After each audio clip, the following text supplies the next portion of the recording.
ஸ்ரீமதே ஸ்ரீ வராக மகாதேசிகாய நமக. ஸ்ரீமதே ஸ்ரீ ரங்கராமானுஜ மகாதேசிகாய நமக. ஸ்ரீமதே நிகமாந்த மகாதேசிகாய நமக. ஸ்ரீமதே ராமானுஜாய நமக. திருப்பாவையும் திருவாய்மொழியும் பகுதி 26. அண்டங்கள் தேடியோ காணாதநாதன் நீலமேக வண்ணன். அப்படியா? எங்கே தான் பார்க்கலாம் இந்த கண்ணனை? கோபிகா லோலனான கண்ணனை கண்டு கொஞ்சி பேசி குறைகள் தீர்த்து கொள்வதும் எப்போ? அண்டங்கள் தேடியோ காணாதநாதன் நீலமேக வண்ணன். கீழ்ப்பாசுரத்தை ஆண்டாள் நாச்சியார் என்ன சொன்னா? கீழ்ப்பாசுரத்தில் சொன்னாலே, நீ எங்களுக்கு அதன கண்ணா அவதாரம் பண்ணியிருக்க, கிருஷ்ணாவதாரமே எங்களுக்கு தானே. கம்சன் அனுப்பின அத்தனை பேரையும் பொடி பொடியாக செய்யறதுக்குள்ளான வல்லமை பெற்றவனே. அதனால் நாங்கள் இப்போ என்ன கேட்க போகிறோமோ அந்த காரியத்தை பண்ணுறது உனக்கு ஒன்றும் கஷ்டமான விஷயம் இல்லை. மேலும் அவதாரமே எங்களுக்காக தானே இப்படின்னு பீடிகை போட்டுட்டே இருக்கா. கண்ணன் சொல்கிறானா, பெண்டுகளே, நீங்கள்லாம் ரொம்ப நன்னா பேசுகிறேன், எவ்வளோ அழகாக பேசுகிறேன், ரொம்ப இனிமையாக பேசுகிறேன், காதுக்கு நன்னா இருக்குது, கேட்டுகிட்டே இருக்கலாம் போல இருக்குது. ஆனால் வந்த விஷயத்த சொல்லுங்கோலேன், காரியம் பண்ணித்தரேன் அப்படின்னு சொல்லிட்டு அவளை அப்படியே பார்க்குறானா. அந்த கண்ணில் தெரிஞ்ச வியாமோகம் ஆசை அதை பார்த்துட்டு அப்போ தான் ஆண்டாள் நாச்சியார் நினச்சாலாம், ஆரம்பத்துலேருந்து நம்ம என்ன கூப்பிட்டுருக்கோம்? நாராயணன் பையர் துயின்ற பரமன் உத்தமன் ஓங்கி உலகளந்த உத்தமன் நாற்ற துழாய்முடி நாராயணன் கேசவன் மூர்த்தி இப்படின்னு அவனோட மேன்மையை பற்றியே பாடிட்டு இருக்கோமே. அவன் கிருஷ்ணாவதாரம் பண்ணத்துக்கு முக்கியமாக என்ன காரணம் தெரியுமோ? ஆஸ்ரித வியாமோகம். ஆஸ்ரிதர்கள்ட்ட, தன்னுடைய அடியார்கள்ட்ட ஆசைனா கட்டுக்கடங்காத ஆசையா, அப்படிப்பட்ட வியாமோகம் நெடுமால் அப்படின்னு சொன்னா இல்லையா, அப்படிப்பட்ட ஆசை கொண்டவன். இதை வார்த்தையில் வச்சு ஒன்றுமே பாடலையே. அதனால் இப்படி ஆரம்பித்து நோன்புக்கான உபகரணங்களை கேட்போன்னு ஆரம்பிக்கிறா. மாலே மணிவண்ணா மார்கழி நீராடுவான் மேலையார் செய்வனகள் வேண்டுவன கேட்டியேல் ஞாலத்தை எல்லாம் நடுங்க முரல்வன பாலன்ன வண்ணத்து உன் பாஞ்சஜன்னியமே போல்வன சங்கங்கள் போய்ப்பாடுடையனவே சால பெரும்பறையே பல்லாண்டி சைப்பாரே கோல விளக்கே கொடியே விதானமே ஆலி நிலையாய் அருளேலோரம்பாவாய். மாலே மாலேன்னு கூப்பிட்றா. எம்பெருமானுடைய அந்த திருக்கண்களில் தெரிஞ்ச ஒரு ஆசையை பிரேமையை பார்த்து மாலே பா கண்ணா, நீ எப்படிப்பட்டவன் தெரியுமோ? இத்தனை நாளாக ஒன்றா என்ன கூப்பிட்டு இருந்தேன்? நாராயணன் கேசவன்லாம் கூப்பிட்டுருந்தேனே, ஆனால் உன்னை நான் எப்படி கூப்பிட்டுருக்கேன்னு தெரியுமா? மாலே எப்படி தெரிஞ்சது என்ன இப்படி கூப்பிடணுன்னு இப்போ தான் அப்படின்னு கேட்குறானா கண்ணன். நீ அடியார்களிடம் ரொம்ப ஆசை கொண்டவன் அப்படின்னு இப்போ நீ பார்த்தியே, எங்களை உன்னுடைய திருக்கண்ணால் பார்த்தியே. அதை வச்சு நாங்கள் உடனே தெரிஞ்சிட்டோம், மாலே அப்படின்னு கூப்பிட்டோம்.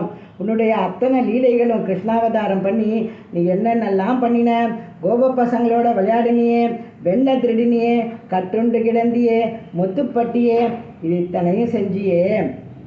இதையும் மீறி பாண்டவர்களுக்கு பின்னாலே இன்னார் தூதனென நின்றான் எவ்வுள் கிடந்தானே பாண்டவ தூதன் ஒரு திருநாமத்தை கேட்டு வாங்கிண்டியே. இப்படிப்பட்டவனே நீ மாலே. இதுக்கு அத்தனைக்கும் காரணம் என்ன தெரியுமா? அடியார்களிடம் நீ கொண்டிருக்கும் வியாமோகம்தான் மாலே. என்ன அழகாக பேசுகிறா, என்ன அழகாக பேசுகிறா அப்படின்னு இவா முடிக்கிறதுக்கு முன்னாடி அடுத்தது ஆரம்பிக்கிறாளாம். மணிவண்ணா, நீ மால் மட்டும் இல்லை மணிவண்ணனும் கூட. மணிவண்ணனா அப்படிங்கிறான் எம்பெருமான். ஆமாம், மணிவண்ணன் தான். ஏன் தெரியுமா? உன்னை மணிவண்ணன் எங்களுக்கு ரொம்ப பிடிச்சிருக்கு இந்த திருநாமம்.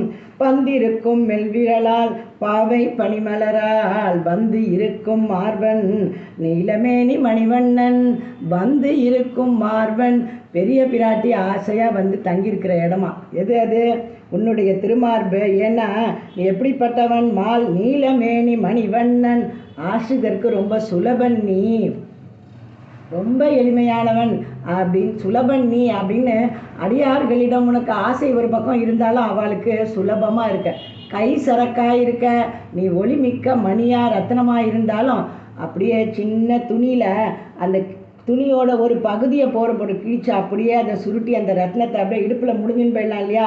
இந்த குணம் தான் அவளுக்கு ரொம்ப பிடிச்சது தான். அதனால் வந்து இருக்கும் மார்வன் நீலமேனி மணிவண்ணன் அப்படின்னு சொன்னா இல்லையா. அதனால் மாலே மணிவண்ணா. போரும் என்ன புகழ்ந்தது, நிறைய புகழ்ந்து சொல்லிட்டேன். வந்த விஷயத்த சொன்னேன்னா அந்த காரியத்தை தலை கட்டி கொடுத்துட வேண்டியமா, சொல்லுங்கோ அப்படின்னு கேட்குறான் நான் எம்பெருமான். மார்கழி நீராடுவான். இந்த மார்கழி நோன்புக்கு தேவையான ஆரம்பிக்கிறாளாம்.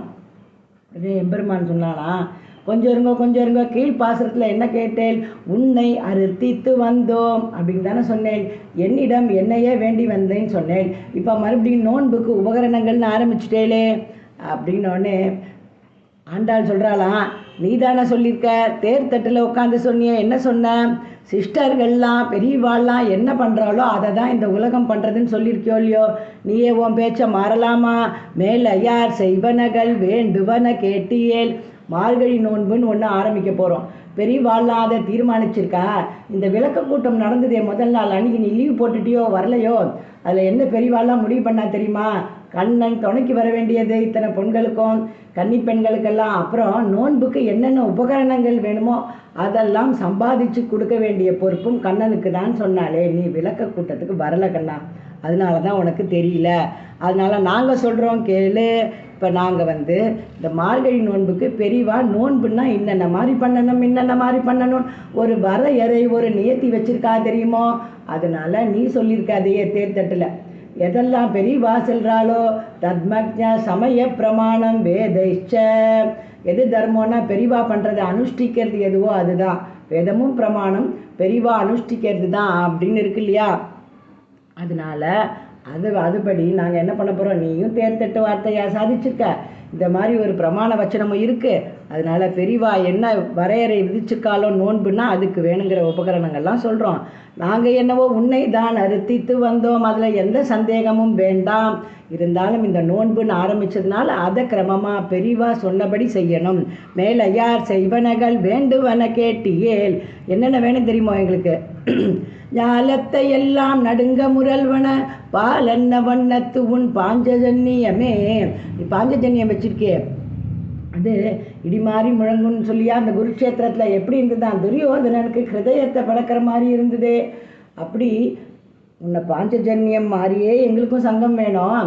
ஆனால் அது ஹிருதயத்தை பழக்கிறது யாருக்கு பழக்கணும் தெரியுமோ, நாங்களும் நீயும் சேருகிற சேர்த்திக்கு யாரெல்லாம் விரோதமாக இருக்காளோ அவளுடைய நெஞ்சுக்கு அது இடி மாதிரி இருக்கணும்.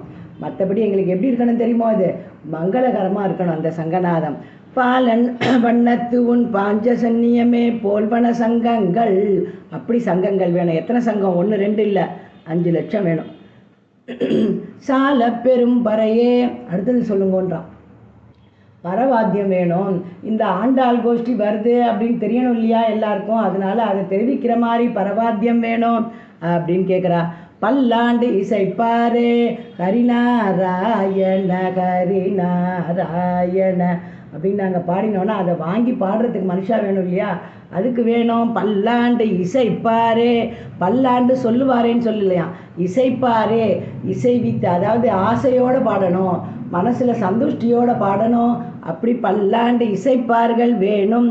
கோல விளக்கே, இருட்டில் போகக்கூடாது ஆண்டாள் கோஷ்டி. ஒருத்தருக்கு பாகவதர்கள்லாம் ஈட்டம் கண்டிட கூடு மேல் அது காணும் கண் பயனாவது. ஒவ்வொருத்தரும் அடுத்த பாகவதருடைய முகங்களெல்லாம் பார்க்கணும். முக்கியமாக கண்ணா, நீ எங்கள் கூட வருவே இல்லையா, உன்னுடைய திருமுகத்தையும் நாங்கள் பார்த்துட்டே உன் திருநாம சங்கீர்த்தனம் பண்ணிட்டு வரணும். அதுக்கு வெளிச்சம் வேணும் இல்லையா. கோல விளக்கே, கொடியே, கொடி தூரத்துலேருந்தே தெரியணுமா ஆண்டாள் கோஷ்டி வருது அப்படின்னு கொடி பிடிச்சின்னு சொல்லணும். அது கொடி சொல்லாமல் சொல்லுமா, பாகவதா கோஷ்டி வருதுன்னு கொடி வேணும், விதானம் வேணும். கண்ணா, மார்கழி மாதத்தில் பஜனை பண்ணிட்டு போகிறோம், தலையிலெல்லாம் ஒரே பனியாக விழுறது, ஏற்கனவே தோழிகள்லாம் எழுப்பி தலையில் பனி வெள்ளமாக இருக்குது. மேற்கொண்டு உன்னுடைய நாம சங்கீர்த்தனத்துக்கு எங்களோட தொண்டை எல்லாம் ஒன்றும் ஆகாமல் இருக்கணும், அதுக்கு விதானம் வேணும். ஒரு பெரிய விதானமாக, மொபைல் விதானமாக கொடுத்துரும், அது அப்படியே நகர்ந்துட்டே வரணும் நாங்கள் போக போகன்னு கேட்டாலாம். அதுக்கு எம்பெருமான் சொன்னான்னா, பொண்டுகளா இதெல்லாம் ஒன்று கேட்டால் பரவாயில்ல, நீங்கள் எல்லாத்தையும் 5 லட்சம் 5 லட்சம்ன்றே, இவ்வளவுக்கு நான் எங்கடிமா போவேன், இவ்வளோ சாத்தியமாக சொல்லுங்கோ, உபகரணங்கள் வாங்கி தரேன், கட்டளைப்படி இல்லைன்னு சொல்லலை, இவ்வளோ கேட்குறேளே அப்படின்ன உடனே ஆலி நிலையாய் அருளேலோ ரெம்பாவாய், உனக்கு இது சாத்தியம் இல்லையா?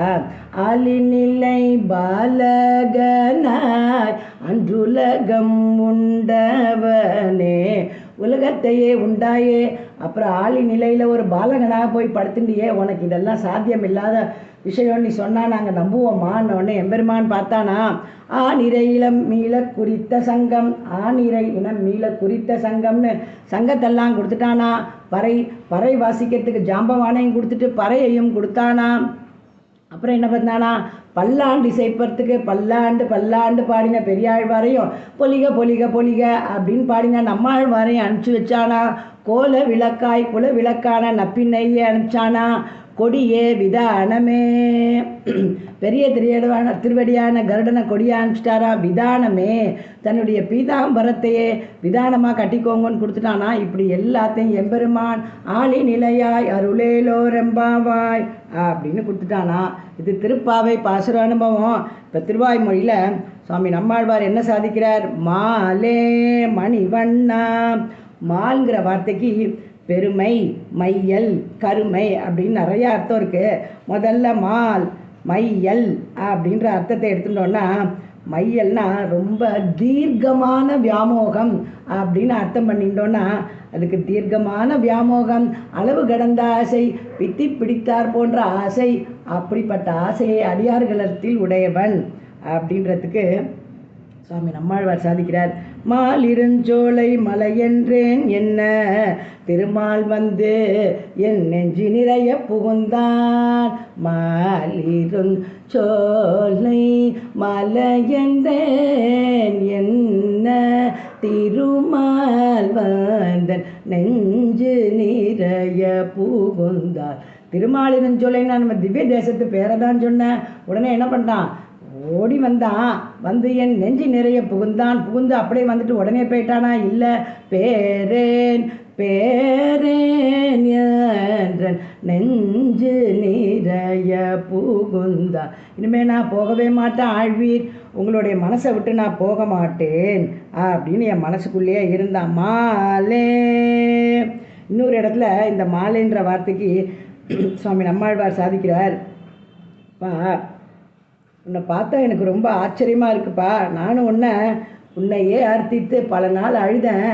ஆனால் நீ அதுக்கு உபகாரமாக நான் ஏதோ கொஞ்ச நாள் அழுததையே பெரிய விஷயம் நினச்சிருந்தேன். நீ என்ன பண்ண தெரியுமோ, இன்றைக்கி மகாபலிகிட்ட போய் எப்படி வாமனனாக இறந்தியோ அந்த மாதிரி என்னை அர்த்தித்து என்கிட்ட வந்து அப்படியே என் நெஞ்சில் புகுந்துட்டப்பா. இப்படி ஒரு அனுபவத்தை நான் நினச்சே பார்க்கலையே, இது சொப்பனமா நிஜமான்னு தன்னை கிள்ளி பார்த்துக்கிறாரா ஆழ்வார். எம்பெருமானுடைய அருள் நிஜம்தான்னு தெரிஞ்ச உடனே பாடுறாரா. இருத்தும் வியந்து என்னை தன் பொன்னடி கீழென்று அறுத்தித்து எனைத்தோர் பல நாள் அழைத்தேற்கு, பொருத்தமுடை பாமனன் தான் புகுந்து என் தன் கருத்தையுற வீற்றிருந்தான் கண்டு கொண்டேன். மாலே, இது மையல் அடியார்களில் வியாமோகம் அப்படின்னு. இந்த மாலே மணிவண்ணா அப்படிங்கிற வார்த்தைக்கு மால் அப்படின்ற வார்த்தையை சௌலபியத்தமாக நினச்சிட்டோன்னா, சௌலபியார்த்தமாக எடுத்துட்டோன்னா இப்படி அர்த்தம் வச்சுக்கலாம். மணிவண்ணா அப்படின்றது அவனோட மேன்மையை சொல்கிறதா வச்சுக்கலாம். எம்பெருமானை போய் பற்றுவதற்கு சௌலபியமும் வேணும், பரத்வமும் வேணும். மேன்மைனா நம்ம காரியத்தை கண்டிப்பாக பண்ணி தருவான்றதுக்கு, சௌலபியம்னா எளிமை, அவனை போய் நாம் அணுகலாம் அப்படின்னு சொல்கிறதுக்கு, இந்த ரெண்டுத்தையும் ஒன்றா சேர்த்து காமிக்கிறானா. மாலே மணிவண்ணா, இந்த மாலேன்றதுக்கு மையல் கொண்டவன், அடியார்களிடத்தில் தீராத ஆசை கொண்டவன் வச்சுட்டோன்னா, மணிவண்ணா அப்படின்றது அவனுடைய மேன்மையை சொல்கிறதான். ஒளிமணி வண்ணன் என்கோ ஒருவன் என்று ஏத்த நின்ற நளிர்மதி சடையன் என்கோ நான்முக கடவுள் என்கோ ஒளிமணி வண்ணன் என்கோ. ஒளிமணி வண்ணன், விலை மதிக்க முடியாத ரத்னம் போன்றவன் எம்பெருமான்.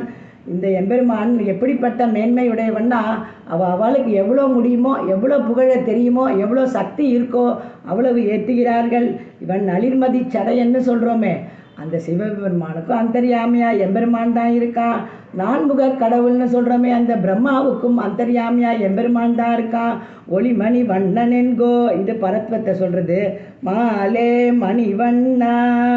இப்போ மால்கிற வார்த்தைக்கு எம்பெருமானுடைய பரத்வம் மேன்மையை சொல்கிறதா எடுத்துட்டோன்னா, பெருமை மிக்கவன். எப்படிப்பட்ட பெருமை மிக்கவன்? ஆதிப்பிரான் திருவமர் மார்பன் அயர்வரும் அமரர்கள் அதிபதி எவனவன் அவன்தான் மால் அப்படின்னு எடுத்துட்டோன்னா மணிவண்ணாங்கிற வார்த்தையை சௌலபியத்தை எடுத்துக்கலாம் அப்படின்றார் சுவாமி நம்மாழ்வார். மணிவண்ணன்னா யாரா? எளிவரும் இயல்பினன், ரொம்ப எளிமையானவன். அவனை ரொம்ப உயர்ந்தவன் நினச்சிட்டு பயப்படாதீங்கோ, அவன் ரொம்ப எளிமையானவன். வடிவழகு மிக்கவன் வைகுந்தா மணிவண்ணனே என் பொல்லா திருக்குறளா என்னுள் மன்னி வைகும் வைகள் தோறும் அமுதாய வானேரே. அமுதமா அப்படியே அவனை குடிச்சிடலாம். மணிவண்ணனே முந்தானையில் முடிந்து கொண்டு ஆளலாம்படியான எளிமையன்னவன் சுலபன். வைகுந்தன் அவனுடைய மேன்மையை நினச்சி பயப்படாதீங்கோ. மணிவண்ணன் கண்ணார கண்டு அவனை சேவிக்கிற மாதிரி வடிவழகும் கொண்டவன். மணிவண்ணன் எளிமையாக இருப்பவன், வைகுந்தனாகவும் இருப்பவன். இப்போ மணிவண்ணன்றது சௌலபியத்துக்கு எடுத்துக்கிறோம். இப்படி பரத்வம் சௌலபியம் ரெண்டுத்தையும் சேர்த்து, சௌலபியம் பரத்வம் ரெண்டுத்தையும் சேர்த்து மாலே மணிவண்ணா அப்படின்னு அனுபவிக்கிறார். அடுத்தது ஆளிநிலையாய் அருள். நம்மாழ்வாருக்கு எம்பெருமானை பார்த்து ஒரே கேள்வி கேட்கணும்னு ஆசையாம். கிடக்கில் தொட்டில் கிழிய உதைத்திடும் அப்படின்னு இந்த சகடாசுரனெல்லாம் வதம் பண்ணி அப்பவும் நீ குழந்தை தான், ஆனால் அதுக்கே யசோதை பயப்பட்டாலே. எனக்கு இன்னொன்று என்ன பயம் தெரியுமா எம்பெருமானே? நீ குழந்தை, அப்படியே குழந்தைன்னா சின்ன குழந்தை, சின்ன குழந்தைன்னு நான் என்ன சொல்கிறா, குழந்தையில் அந்த பிஞ்சு குழந்தைன்னு சொல்கிறா இல்லையா, அப்படி குழந்தை உருவம் சிறிதும் முற்றாத உருவத்தில் இருந்தாயே. அப்போ ஒரு ஆளின் நிலையோட தளிரில் குழந்தை என்ன பண்ணுவான், அதுக்கு திட்டம் தெரியாதான், எதை கொடுத்தாலும் சாப்பிட்ருமா. அதுக்கு வயிறு உப்பி போயிடும், வயிற்றுக்கு ஒத்துக்காது, இது நம்மளுக்கு ஜீரணமாகாது, அந்த மாதிரி எதுவுமே தெரியாத குழந்தை மாதிரி நீ என்ன பண்ண, எல்லாத்தையும் சாப்பிட்ட. அதுவும் எப்படி சாப்பிட்ட? அவசர அவசரமாக சாப்பிட்ட. உலகெல்லாம் விரைந்து உண்டாயே. சாப்பிட்டுட்டு என்ன பண்ண நீ? ஆளின் இலை, அந்த ஆளின் இலை ஆலமரத்தினுடைய இலை, அதில் அந்த நடுவில் உள்ள தளிரில் போய் படுத்துட்ட. எப்படி படுத்துட்ட தெரியுமோ? கையையும் காலையும் நீட்டி படுத்து இடமும் வளவுமாக புரண்டிருந்தாயே. எப்பா என் நம்பெருமானே தேவதேவா, அப்போ உன்னை பார்த்துக்கிறதுக்கு யாருமே இல்லையேப்பா. அவ்வளோ சின்ன இலையில பள்ளி கொண்டிருந்தியே, உனக்கு உன்னுடைய திருவடிக்கு கால் நீட்டுறதுக்கு இடம் பொருளையேன்னு உன்னை யாராவது அந்த இலையை தூக்கி எடுத்து அந்த பக்கம் விட்டாலோ, இல்லை புரளுகின்ற நீ நீரில் அழிந்து விடாதபடி உன்னை தூக்கி விட்டாலோ, உன்னை தடுத்தாலோ, உனக்கு ஏதாவது மருந்து கொடுத்தாலோ சாப்பிட்டது ஜரிக்கிறதுக்கு? யாருமே எதுவுமே பண்ணலையே அப்படின்னு மனசு கஷ்டப்படுறாராம் ஆழ்வார். ஞாலம் போனகம் பற்றி ஓர் முற்றுருவாகி ஆலம் பேரிலை அன்னவசம் செய்யும் அம்மானே, காலம் பேர்வது ஓர் காரில் ஊழி ஒத்துளதால் உன் கோலம் காரழில் காணலுற்ற ஆழுங்கொடியேற்கே. இப்படி அந்த ஆளிநிலை பாலகனை அனுபவிக்கிறார் சுவாமி நம்மாழ்வார். அவன் உலகெல்லாம் உண்டவன் தான், ஆனால் அந்த ஆளிநிலையில் போய் ஒரு சின்ன குழந்தை படுத்துட்டு இருக்கே, ஐயோ இதுக்கு என்ன ஆச்சோ ஏதாச்சோன்னு யாருமே கவலைப்படலையே, அடியேனும் அப்போ அங்கே இல்லையே அந்த சமயத்தில் அப்படின்னு வருத்தப்படுறார். இப்படி அனுபவித்தோம். திருப்பாவை பாசுரத்தை 26வது பாசுரத்தையும் திருவாய்மொழி பாசுரங்களையும், நாளைக்கு 27வது திருப்பாவை பாசுரத்தை திருவாய்மொழி பாசுரங்களோடு அனுபவிப்போம். அடிப்புற நன்னாளில் பெரியாழ்வார் மகளாக தோன்றிய திருமகளே, ஆண்டாளுக்கு மங்களம் மறைகள் நான்கையும் அருளிய என் தெய்வமே, ஷடகோபருக்கு மங்களம். நமஸ்காரம்.